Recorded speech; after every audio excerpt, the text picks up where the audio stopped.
So I am very, very honored to have with me here in the studio Her Excellency Miss María Fernanda Espinosa García, President of the 73rd session of the United Nations General Assembly.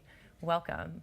I'm very happy to be here, very excited with this Global People Summit, and know that everybody's connected around the world. It's really exciting to be able to communicate to so many people around the world, and hopefully in different languages, different cultures, different worldviews. And I think the wealth of humanity is about diversity. Yes, and that is extremely true, and that's a very, very deep message that we've had throughout the day, is how do you actually start to connect people? And one of the issues that was brought up earlier, and develop empathy rather than sympathy towards other people's narratives, because we do realize, and I hope you've heard all of our audience around the world, that you probably relate to most people that you've heard from, whether we heard from someone in Ghana or Nigeria or elsewhere around the world. The narratives tend to be very similar, which is people wanting progress, development, justice, peace, and opportunity. So, President Garcia, you are someone who is committed to making the United Nations more accessible. Why do you think this is important, and why have you dedicated your presidency to that? Well, when we were choosing, as President of the General Assembly, I am the representative and spokesperson for 193 countries in the United Nations that are members of the United Nations. And I have the huge responsibility of chairing the Parliament of Humanity. So when choosing the theme for this year, we thought that we really had to work towards making the United Nations relevant for all people, meaning that we need to bring the organization closer to the people we serve, but also to bring the people closer to the United Nations. So this is going to be the framework, the big aim of this year's presidency. And this, of course, really needs people to get involved. It means that people around the world, they need to raise their voices, and we need to be very attentive to listen to their voices. That's why I'm here today, Hazami, because of that. This is perhaps the best way to connect, to communicate. So we are going to do a huge communication effort this year to bring the UN closer to the people we serve. That's fantastic, and it's very inspiring to me, as I think a lot of the impetus behind the Global People Summit was really about creating opportunity. And a lot of times we hear about people saying that we need to give people voices, and we heard earlier in our program today, people have voices.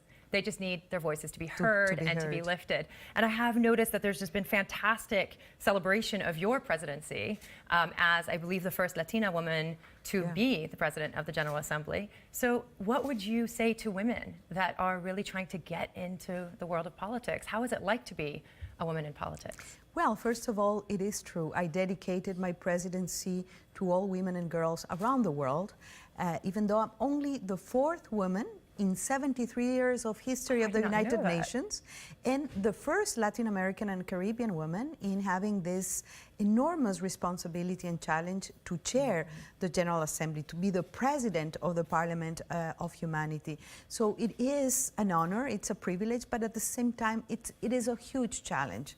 I dedicated my presidency to women in politics because I am a politician myself. I'm a poet, but a politician. And I know how hard it is, sometimes very sexist expressions.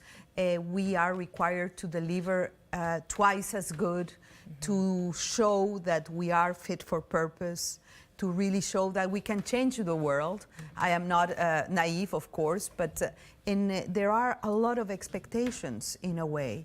And my effort is going to be geared towards really not disappointing and doing everything I can to uplift and revitalize multilateralism and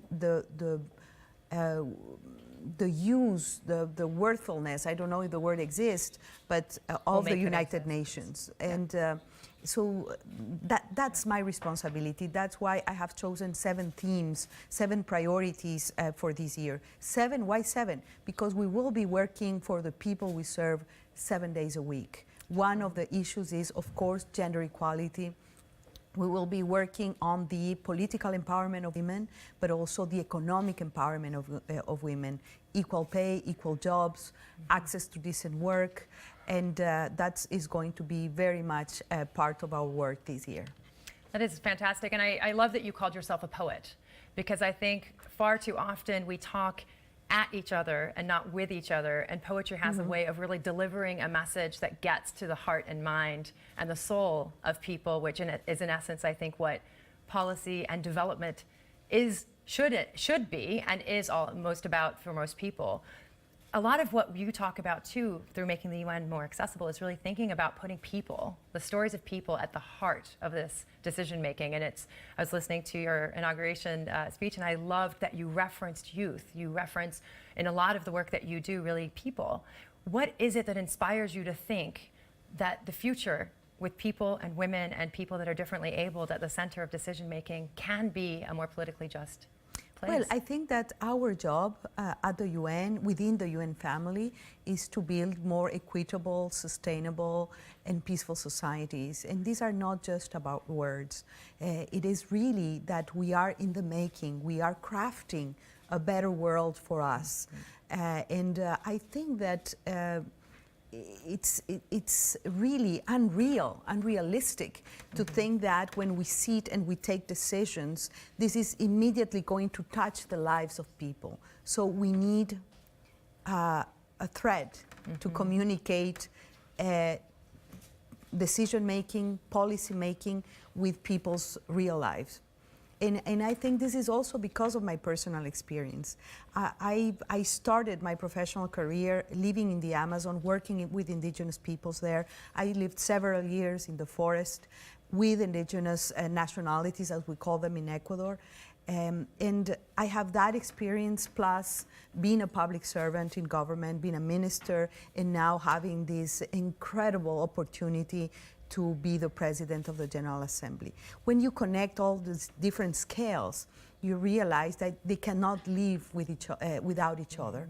We are all interconnected, and you need to ground your policy decisions at the local level. I am a strong believer on the principle of subsidiarity. So that's the people we represent, the people we serve. We have to be in direct connection to them. Absolutely. Otherwise, it becomes a bureaucratic exercise, and this is not good enough. Absolutely, and we are very happy to be also partnering with you to host a big social media global people's wall at the United Nations, which will bring voices from around the world into these corridors of power, into the United Nations, into thought leadership and decision making. And I think something that we probably both share is this desire to really empower and develop agency for action and accountability that we all hold. So with that, I just want to say thank you very much for being with us. And I know how busy and demanding your schedule is with the General Assembly right upon us and all of the obligations that come with that. So thank you very much for being with us. And hopefully all of you that are watching will continue to engage in the conversation, ask questions, engage, share your thoughts, your passions, your beliefs, your aspirations. We are willing and able and ready to listen, and we will be featuring your voices at the United Nations through the hashtag Global People for the duration of the UN high-level meetings around the General Assembly. So with that, thank you very much for being with us. Thank you, and just also use the hashtag UN for all.